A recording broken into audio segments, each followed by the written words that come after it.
namun Mm. sebaliknya dengan pihak laki-laki tuh lebih mudah diterima di keluarga perempuan. Nah, hal ini kenapa sering terjadi ya Pak? Dan kalau misalnya kita sedang berada di posisi tersebut, kita harus melakukan apa gitu. Terima kasih Bapak. Oh, menarik ya. Kalau penelitiannya bukan gitu, Lintang ya. Penelitiannya malah kayak gini. Hal itu betul, statementnya tepat, tapi bukan karena pada perempuan.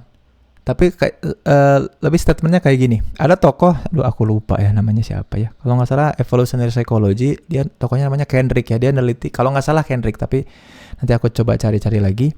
Tapi dia bilang kayak gini.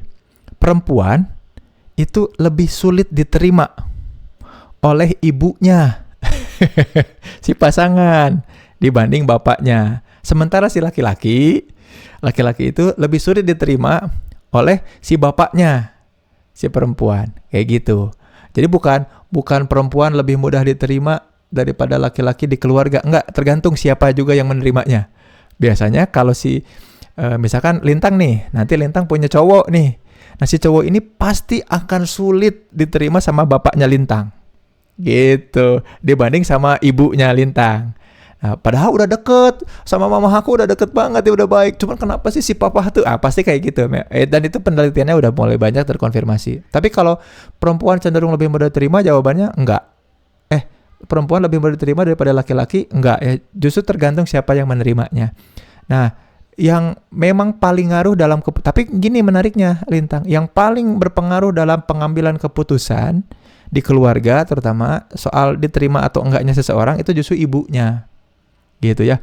Makanya kemudian dengan logika itu maka biasanya justru laki-laki yang lebih mudah diterima asalkan udah deket sama ibunya gitu. Makanya kalau udah deket sama ibu aja, ibu itu jadi kunci pengambilan keputusan seseorang itu bisa diterima atau enggak di keluarga, bukan bapak gitu. Ibu biasanya. Kalau ibu udah nggak, nah kalau kita, nah makanya teman-teman ini hasil penelitian sementara di Sintesa Wellness ya.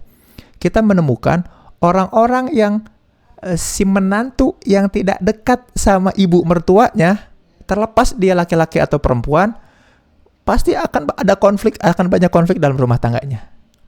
Ya, jadi kalau Lintang nggak dekat sama ibu mertua, nanti udah gawat lah. Atau nanti suaminya Lintang nggak deket sama ibunya Lintang, wah udah gawat, gawat banget. Nah itu yang ngaruh tuh justru di situ. Nah kehadiran atau keberadaan ibu itu yang ngaruh. Nah nanti Lintang juga nanti mungkin akan mengalami, bukan mengalami, jangan ya kalau mengalami mah, akan menemukan banyak kasus yang kemudian kalau tidak ibunya tidak suka sama menantunya, itu akan panjang urusannya. Urusan keluarganya biasanya akan panjang. Kurang lebih itu, gitu Lintang.